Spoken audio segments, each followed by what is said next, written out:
Okay. All right. Good afternoon, everybody. My name is Haley Wood with the National Farmers Union. I'm a food safety project coordinator with the local food safety collaborative, and I'm thrilled to join you in this new series of food safety lunch and learns. These are meant to be informal and informational for the food safety community, and we're thrilled to kick off our first lunch hour session with Betty Feng of Purdue University. Betty's an associate professor and extension specialist at Purdue. She is striving to reduce foodborne illness cases and enhance food safety by effective risk assessment, messaging and communication. And her research program explores the cultural, social, and environmental factors that affect food safety behaviors using a sociological approach. The goal of the research program is to identify barriers to understanding food safety issues and evaluate strategies that empower stakeholders to make science-based decisions. And by using both qualitative and quantitative research methods and working with farmers, food workers, and consumers, Dr. Feng's work can increase the knowledge of different sectors of the food safety supply chain, from consumers, food processors, retailers, to the policymakers.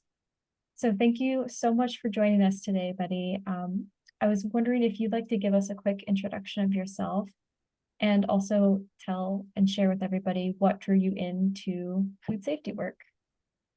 Yes. So thank you, Haley. So this is not like my first time in such settings, working with like farmers, trying to. Usually, I am the kind of person like sitting in the other side, learn more about farmers, because when it comes to food safety, a lot of the times we hear regulations, we hear about scary stories about outbreak, about recalls, about the responsibilities farmers need to take, food processors need to take. But sometimes we forget when it comes to food products, there are so many different entities. Of course, from farm to table, we always focus on the earlier parts: who produces, who transports, who process the farm, the produce, the food. So we forget a little bit of people who eventually handle the food in the back kitchen. So I started to get interested in food safety was because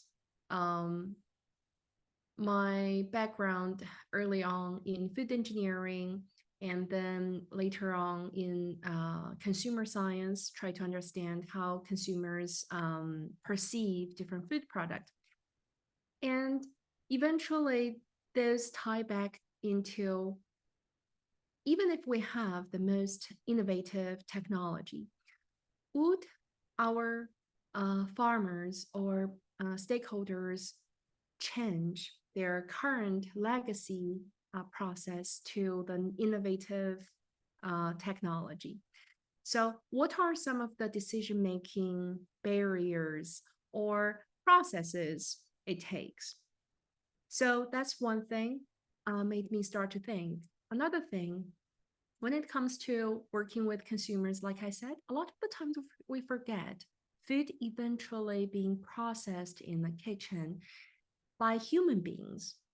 And as human beings, we make mistakes. Sometimes we like to admit it, and sometimes, unfortunately, we just don't want to admit it.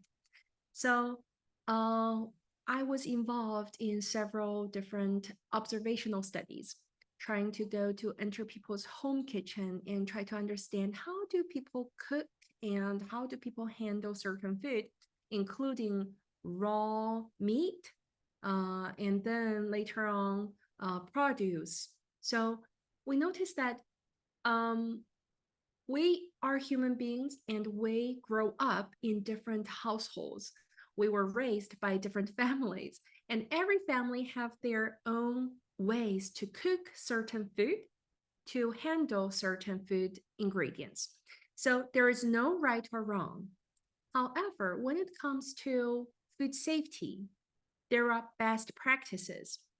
So I always feel like it's fascinating to look into people's daily life and you respect what they choose to eat and then how they handle the food, there is something missing there, which is whether their practices, they are aware of the risk they're taking or not. So those all like from their back in their decision making all the way to their behaviors are all interesting data to me and to academia to understand how we can better improve food safety from our daily practices. So that's where I come from, and that's where my research interest is. Thank you for sharing. Yeah, it's kind of uncommon when you think of food safety, kind of think of what goes on at home, but that's an essential piece because after production, everything does enter the home environment space. And I'm excited to ask you more about that in a little bit. I was curious if you could talk about your lab at Purdue and sort of the main topics that you cover in your lab and type of research you're working on right now. Yes, sure. So my lab at Purdue is more a social science lab. So currently we have 4 graduate students and 6 undergraduate students. So they work on projects ranging from directly with consumers and all the way to working on, like I said, we conduct focus groups with different size farms or different types of farms. So our major goal is try to understand different sectors, decision making, and also what drives them make the change. A very recent study we are currently still collecting data was we are conducting some focus groups with aquaculture farmers, trying to understand what are some of the practices they are doing, and then what are some produce they are growing, aquaponic species they are working with, and what are the barriers. So we can develop further training programs and also introduce newer technology to help them address those barriers. So that's just one of the example. So another example I want to give is how we work with consumers.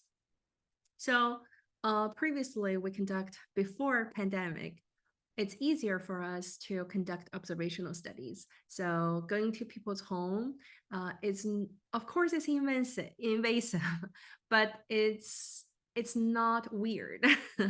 But after pandemic, we started to utilize other more technologies that can bring us data that also helps us understand people's perception and behavior change. So one of the example was we started to use eye tracking technologies. We invite people to come over to our lab or our testing sites. So we try to understand how do people contextualize their food packages, especially related to food safety messages. So you will be surprised. Later on, I'm going to bring some examples. So what we found about how do people read and perceive those food safety messages on packages. Oh, I'm really fascinated to see those later. I always think about when you're in driver's ed, they show you a few videos and you can kind of see eye tracking about, drivers who are more experienced versus inexperienced. And it's a wild piece of technology to see about what our brains are drawn to. So I'm excited to get to that. Let's kind of maybe jump into consumer education and think about consumer expectations and food safety, right? So could you share maybe some of the factors that contribute to shaping our expectations as consumers once the product is out of the field, packaged, processed, and in the store? Yeah. So recently we conducted a study. So we first asked the consumers, so what's their expectations of food safety on small farms, small produce farms.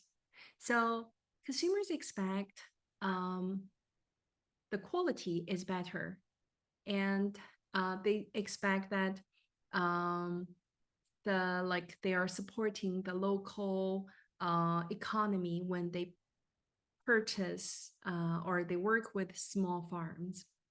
But when it comes to food safety, they expect that either it's the same or it's lower. So they feel like the food safety piece, they are not really sure about our small size or medium sized farms.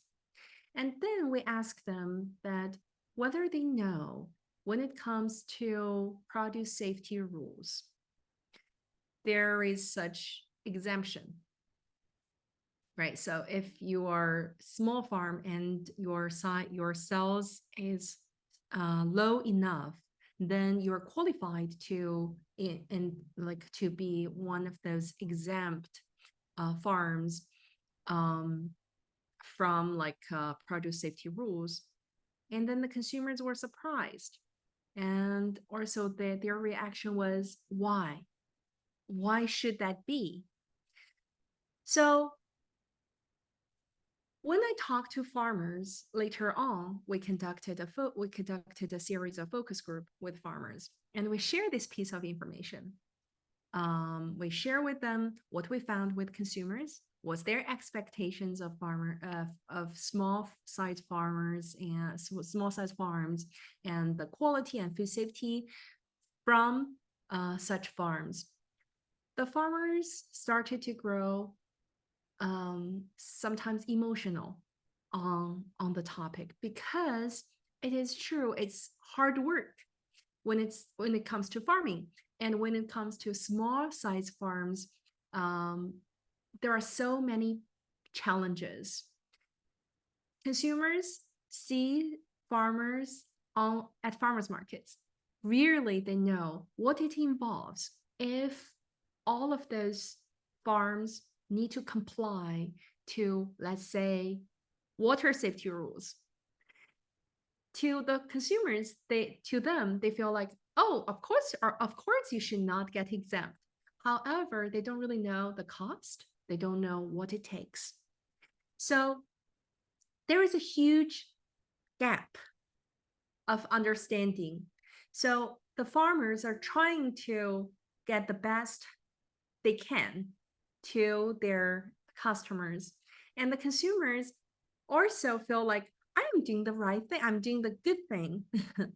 And I get fresher and higher quality produce from my local small farms. But when it comes to food safety, the discrepancies in the knowledge gap really shows some conflict. So right now, we're still conducting more studies, trying to understand this conflict and trying to see what are some of the interventions we can help address the discrepancies and the gap. So yeah, that's one of the project that is related to consumer expectations. Yeah. I was thinking about some of your previous work I read about in 2021, where you were part of a study that analyzed food safety information that was circulated around YouTube for accuracy and kind of addressing, where those gaps are, because a crucial step to mitigating food safety risk is education. My question is, in your opinion, what are some of the barriers to getting the general public the right information about food safety? It's a very good question. It's also could be $1 million answer. Okay, so no, I don't have that, but I can provide some of the insights. So if we look into communication, right now, if you survey different age groups even different age groups farmers. They receive information from different venues. So I have farmers told me that you should start a podcast on food safety, like different food safety topics every single day, and we will listen to it. And then when we survey another age group, they feel like, and no, we prefer in-person sessions. Come to real human being workshops. We want to see you. We want to see the demonstrations. And then actually, another interesting thing was that we didn't really survey this group yet, but a future soon. So there was this news release from like Google's senior vice president.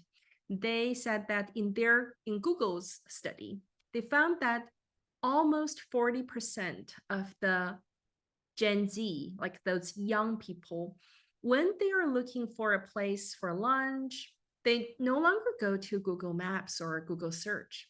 They just go to TikTok or Instagram.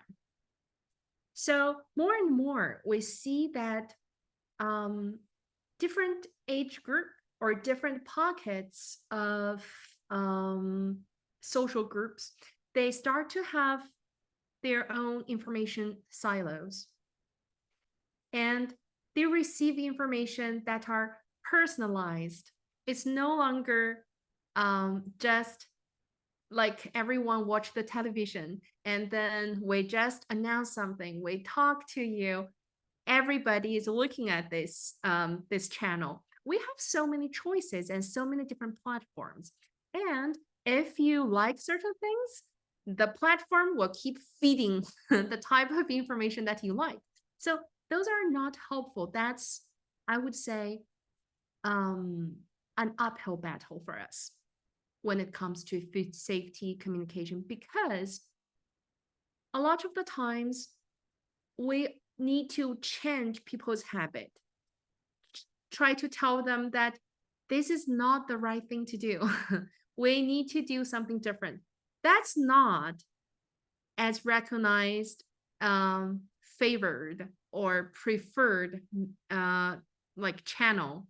So another piece of information was when I talk to my colleagues in food safety, in food science, they always feel like, oh, flour outbreaks, flour recalls have been out there for so many years now. I'm sure consumers know that. So to validate that, we conducted a survey study back in 2019. So we surveyed nearly 1,000 US flour consumers. So asking them, have you ever heard of a foodborne outbreak or foodborne recall that is related to wheat flour? So you will be surprised. 85% of the flour users have never even heard of anything about flour recalls or outbreaks. Wow, that's huge. So yes, that is huge. And when we saw that, we were my colleagues, of course, they were surprised. And when we analyze the data and compare with the other commodities, that's not a surprise, actually. We subscribe FDA's recall alert. So whenever there is a recall, your email will pop up, oh, that there is a recall. But if you think about this, do your mom or your aunt or your siblings who do not work with agriculture or food would subscribe the recall alert from FDA? Probably not, right? So that's another thing. So it's really hard to get the right information to the right group of people. And the second part would be how we really bring the right information to them in the right way. So we conducted other studies. That's where we started to use like content analysis. So trying to see whether we can or what are some of the food safety informations are in their preferred platforms. So we studied this not only with flour, but also with some even more specific pockets of consumers. So recently we conducted this study with tree nut soaking consumers. So first they have to be recipe. So they purchase or they have their own tree nuts, and then they either soak the tree nuts overnight or for a period of time to consume it directly, or making nut milk. And then some adventurous consumers, they would make tree nut yogurt or tree nut cheese. So it is a very trendy to make those plant-based dairy analog. So that's how we call it. So it's not real milk. Those are analog, right? So we noticed that when you search on YouTube, search on Google, there are a lot of recipes telling you how you can do this, but no one really talk about how you can do this safely. If you imagine tree nuts, nutrients dense product, you soak it in water in room temperature, what will it happen? So bacteria will grow in the water. The water does not have salt. Even if you put a pinch of salt, it doesn't really make the environment bad for the bacteria. It grows happily. And the pH is neutral, right? It's not too low for the bacteria. So if you think about it, soaking tree nut on your countertop overnight or for an even longer time, it's not just about moldy, but also it can have salmonella, E. coli. If those bad bugs are originally on those raw nuts, it can grow in the soaking solutions. And our studies, collaborating with Dr. Linda Harris at UC Davis, already found that it is true. If the nut was contaminated and if you soak it for like overnight, like 12 hours, 8 hours, 12 hours, it will the bacteria will grow. And then if there is no kill step, you do not boil the solution. Rarely we haven't seen any recipe saying that, oh, you need to boil it, right, to kill the bacteria. No. So a lot of the times when you review those analyze those recipes, we found a lot of alarming handling practices. In other studies, we also noticed that consumers actually do follow those recipes. They search Google or search like recipes, and then they will copy what they saw in their home. So, and then you will ask this question, then if the consumers are sick, whose fault is that? So I don't have a question. Well, no, I don't have an answer. I just have this question. So I want you to think about this. This can be another interesting research or topic to dive in. Yeah. Wow. That is so scary, but also so fascinating. It seems like there is a really big barrier when it comes to breaking habits of food safety, because like you said, it seems like we are fighting algorithms that enable more habit forming and pattern seeking content. So that seems like a really big challenge. I don't think people know, or maybe people are surprised to know there are a lot more food safety household risks than they think. And I'm glad you brought up the nut issue because I had no idea about, soaking nuts, how quickly that could contaminate. I wanted to check back in about flour, thinking about baking raw batters, right? I think if we've grown up in households where baking happens, we're always told not to eat the batter because of the raw ingredients. I think most people think of eggs, but flour is typically the culprit. Could you talk to us a little about the risk associated with more of these at-home batters and raw elements that maybe don't go through a kill step? And what about that makes it a haven for bacteria? Yeah. So I agree with you. So in the same survey, actually, we ask the flour users. 66% of the participants said they have tasted or played with raw dough. So maybe in another country, if we conduct the same survey, the results will be completely different, right? But in the United States, raw cookie dough is a treat. So if you go to a fancy restaurant, even the chef or the waiter, waitress will give the toddler a piece of pizza dough or what was that, pasta dough for them to play while you're having your dinner. And cookie dough in ice creams, cookie dough in those now waffle with cookie dough bits. Those are very trendy delicacies.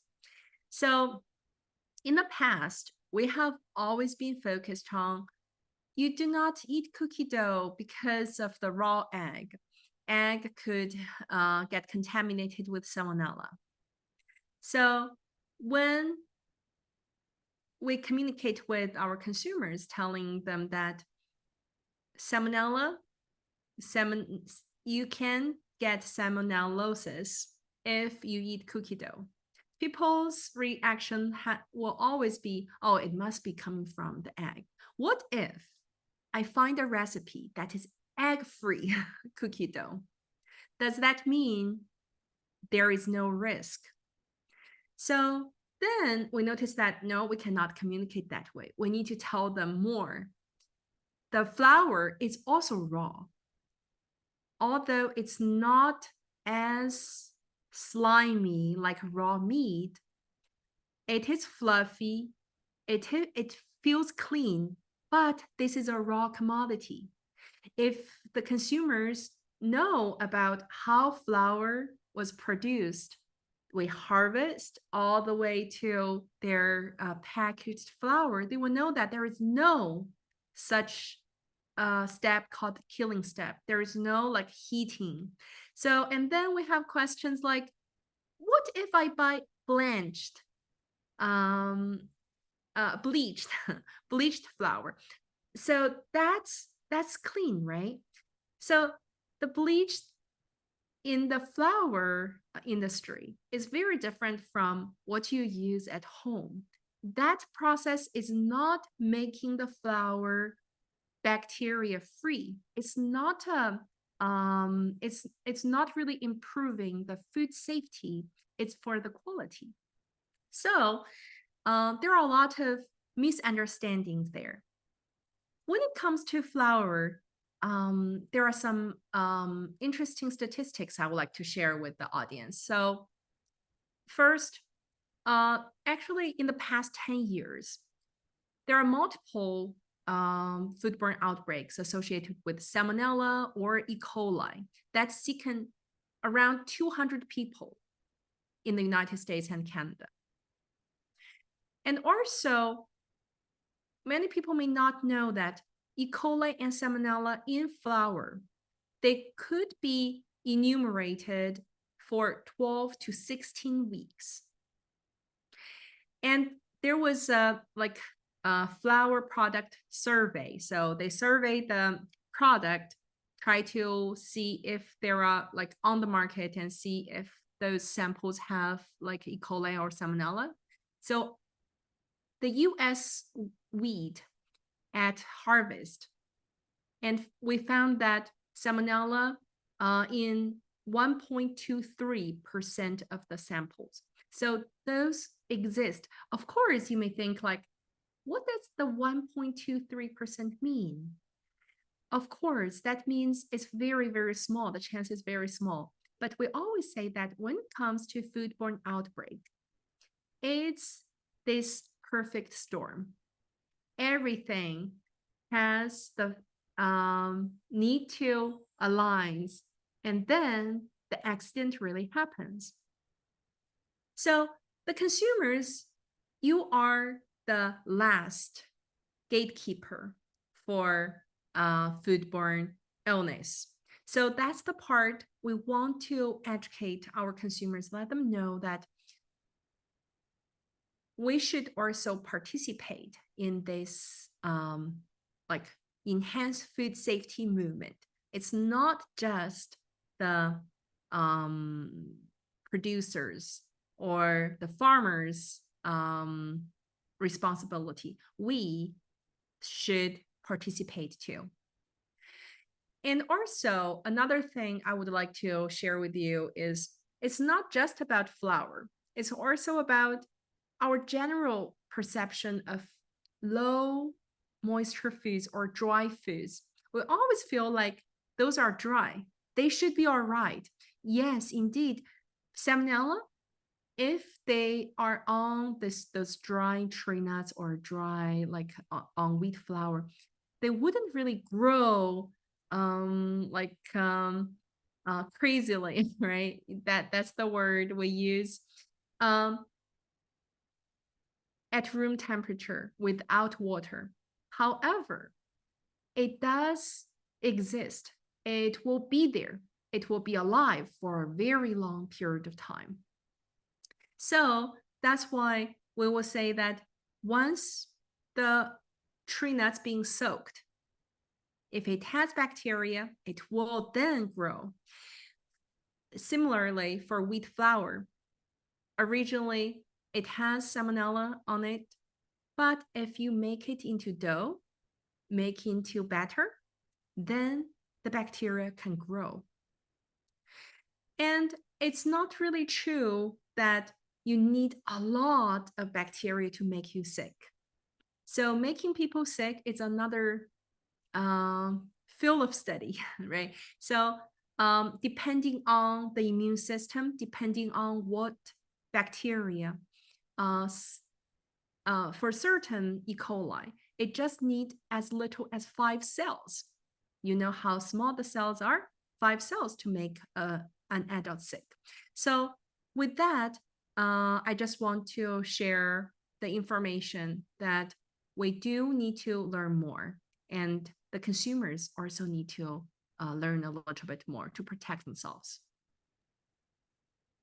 I think that's a powerful message to, think about us as consumers, not just as taking in a product, but also as a protection for ourselves, our families, people we're feeding, right? That's huge.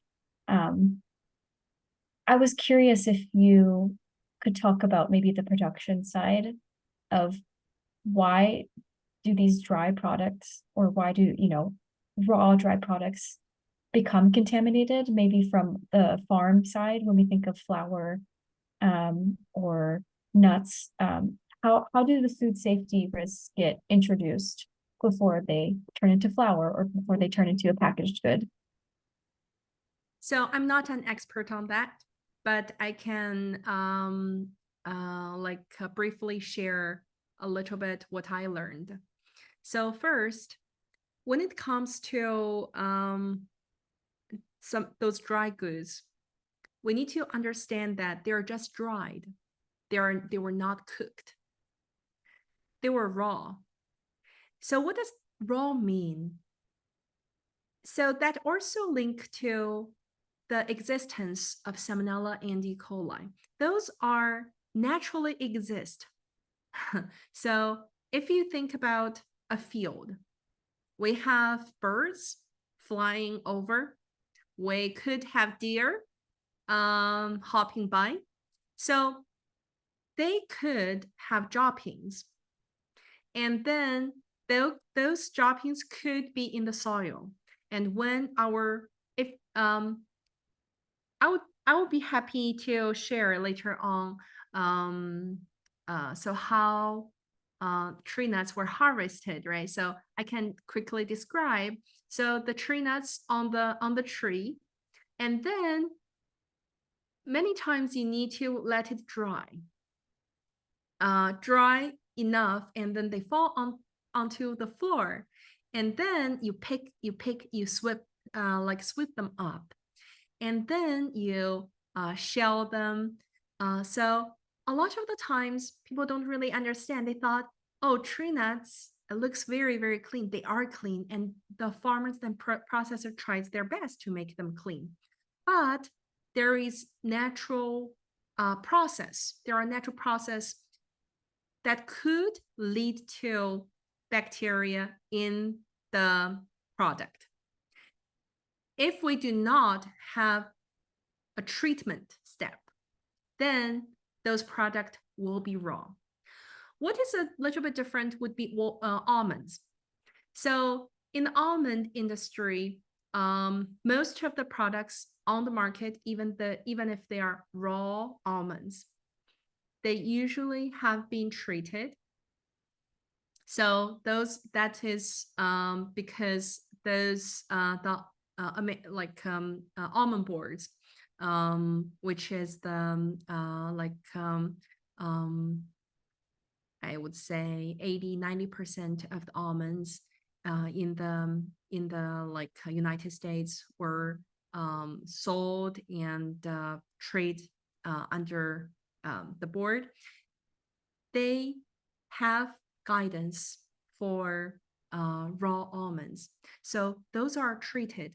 But when it comes to pistachio, when it comes to walnuts, no, they are not. They are raw, they are untreated. So it's the same thing for flour. We can, for commercial use, you can buy treated flour. That's why you can see on the supermarket now, there are ready-to-eat cookie dough. There is certain thing, just like your regular cookie dough, in the refrigerated section, like perishable, it's a perishable food item, but they use treated flour.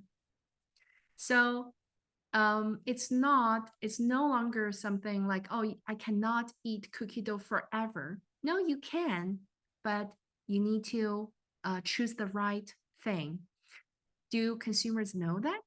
Probably not. Do they really understand what's the difference between ready-to-eat cookie dough and regular cookie dough? Maybe they don't understand what's the difference. They can see the price difference, probably. That's all. So there are a lot of things, I would say, from the scientist standpoint, from the consumer standpoint, we still have a lot need to catch on how our food being harvested. What are the risks associated with the production, and why they eventually end up in our products? There are still a lot to learn.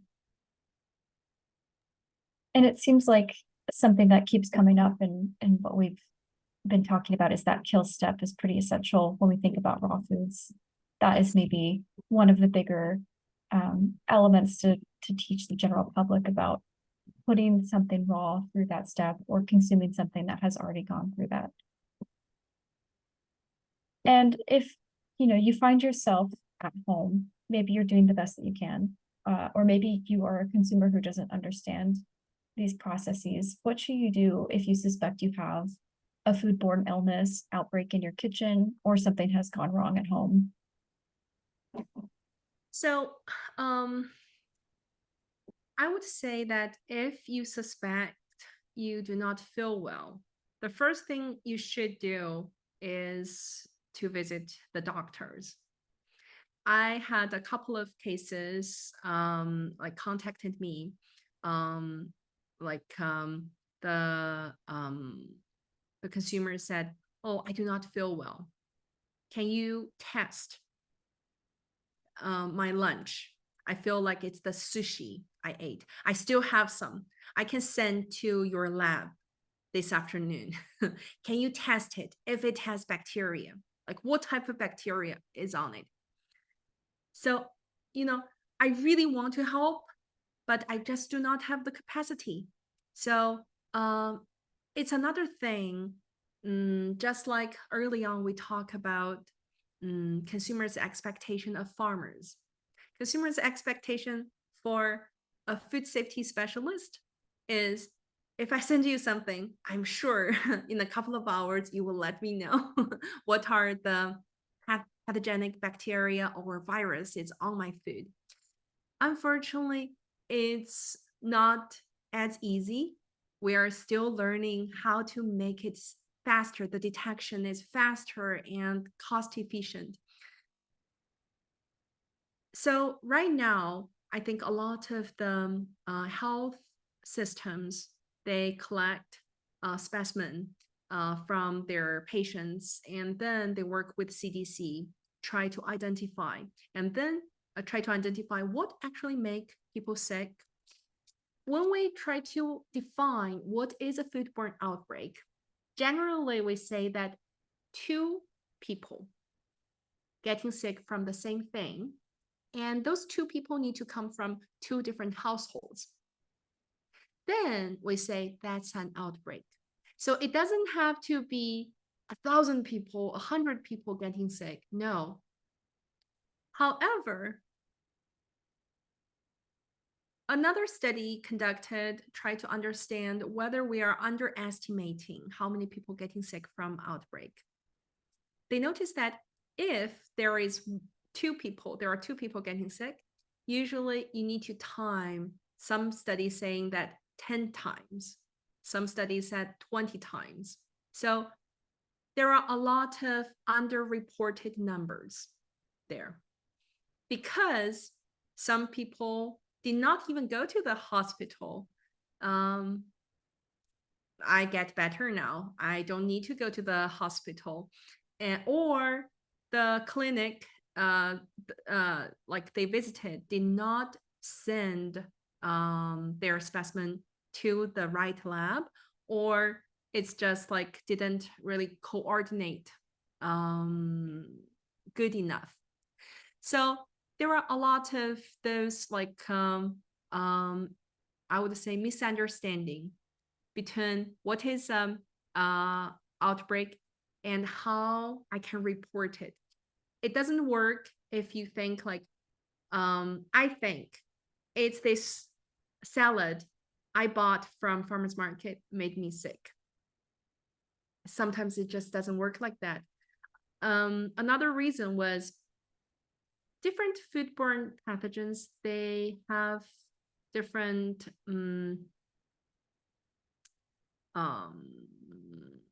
I would say it's it takes different amount of time to make you sick.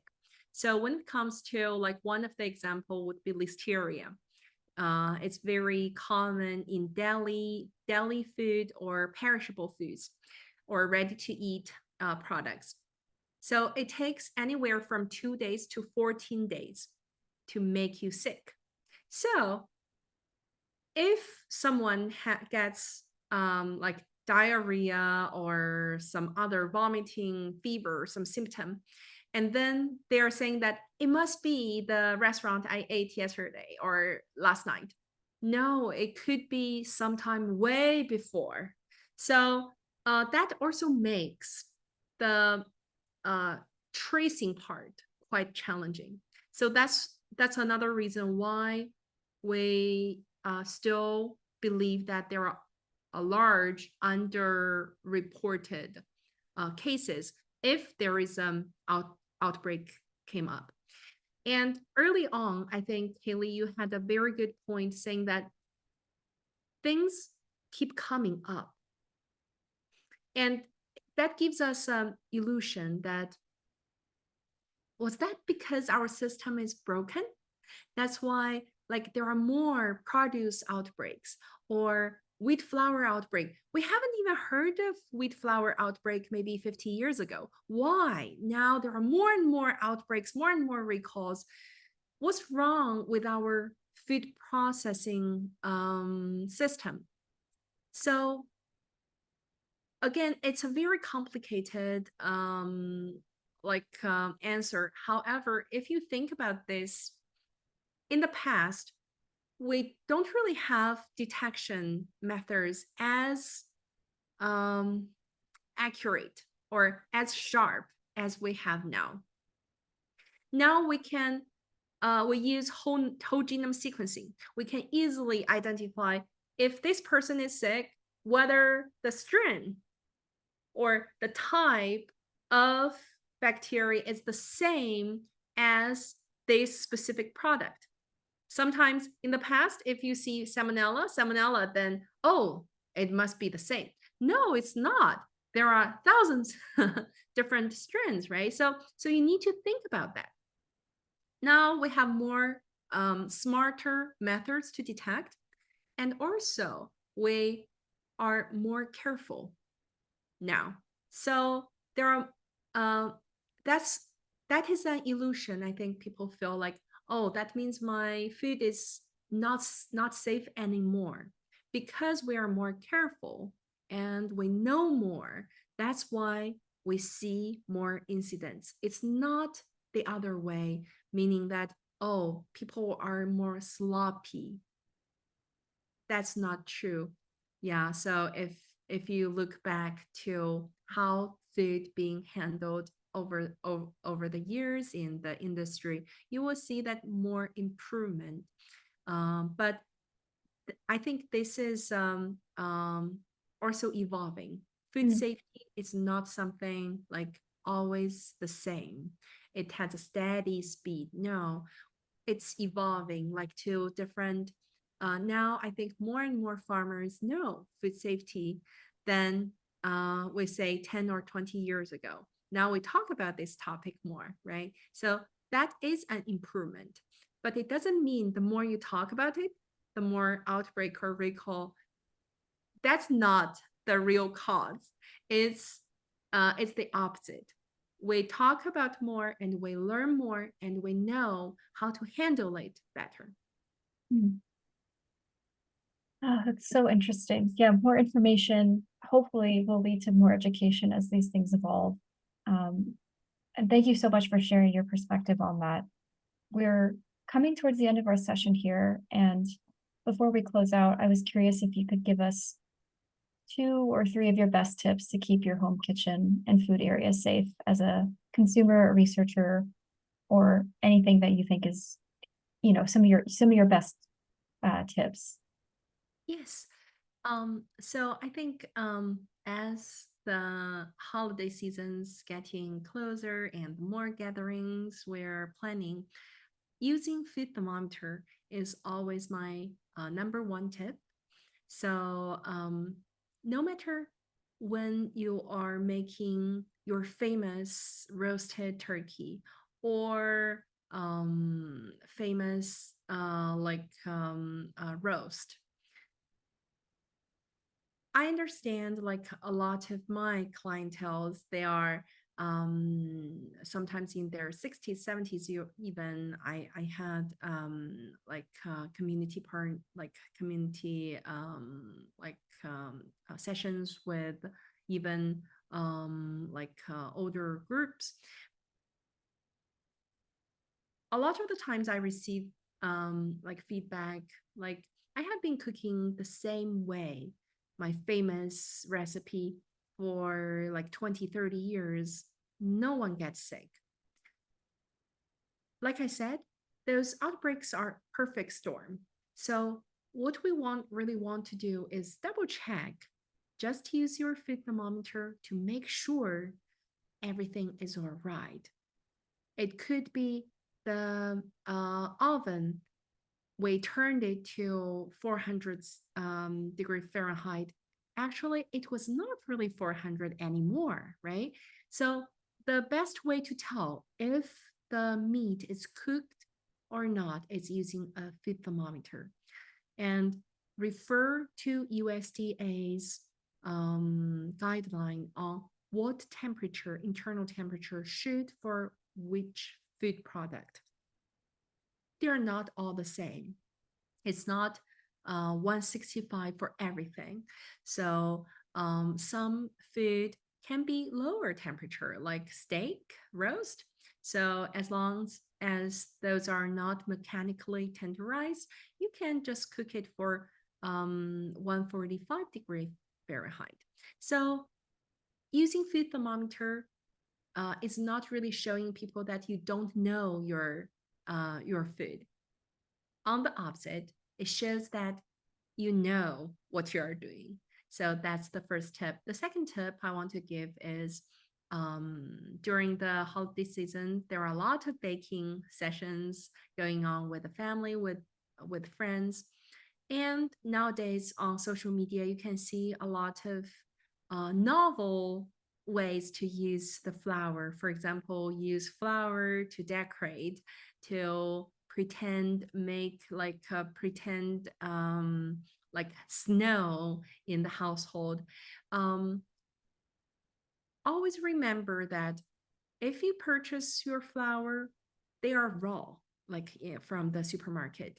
They are not treated. So it doesn't mean your flour is contaminated, but keep your packages always have in the back of your mind that those are raw. If you have like very young kids, infants, be careful. They have compromised immune system, right? So I always feel like food is part of our culture. We should enjoy it instead of being scared of it. As long as we understand the risk, we all have the right to make a risk-based decision. So that's my tip. Thank you. Thank you. That is wonderful advice. And I'm glad you put a seasonal perspective into it, because with more hands in the kitchen and, more traditional ways of cooking, I think those are really important things to keep in mind, especially with kids and people in the household who may be compromised in those ways. We're at the end of our session. There are so many questions I want to keep asking you, but we're going to keep it to an hour today. And before we open it up for questions, I just wanted to give you space to share if there's anything you are excited about in the food safety world right now, whether that's in your lab or other topics that are emerging, and also how people can stay in touch with you. Yes. So I will share a slide. So I will share a slide, today's slide. Nice, we can see it. Yes. So this is my lab information. We are on Instagram. We are on YouTube.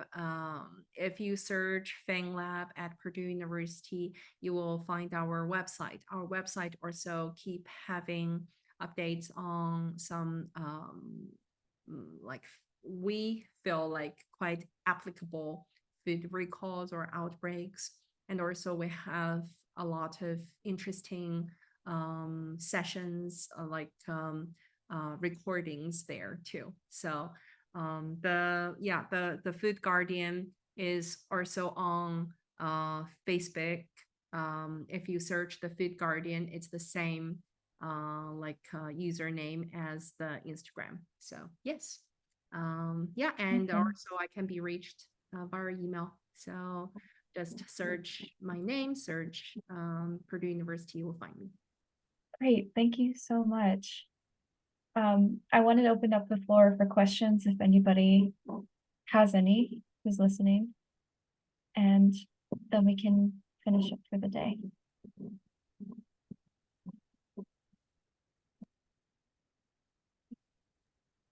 I think given that we're at time basically for the hour, we want to keep it breezy for everyone's lunch hour. I just wanted to thank you again, Betty, for joining us and sharing your expertise and the perspective on food safety that kind of meets at the interface of consumer and producer. And that's a lot of what we're trying to address with this year's work here at NFU and the local food safety collaborative. And I just wanted to plug NFU's work. You can find us at nfu.org, or if you search on the NFU website for local food safety collaborative, you will find us and the resources that we provide. And we look forward to being in touch with you and continuing to learn more about your work and supporting it in the ways that we can. And other than that, thank you so much for joining us. And we'll follow up with yourself and the participants today and anyone else that's interested with a link to one or more versions of this recording.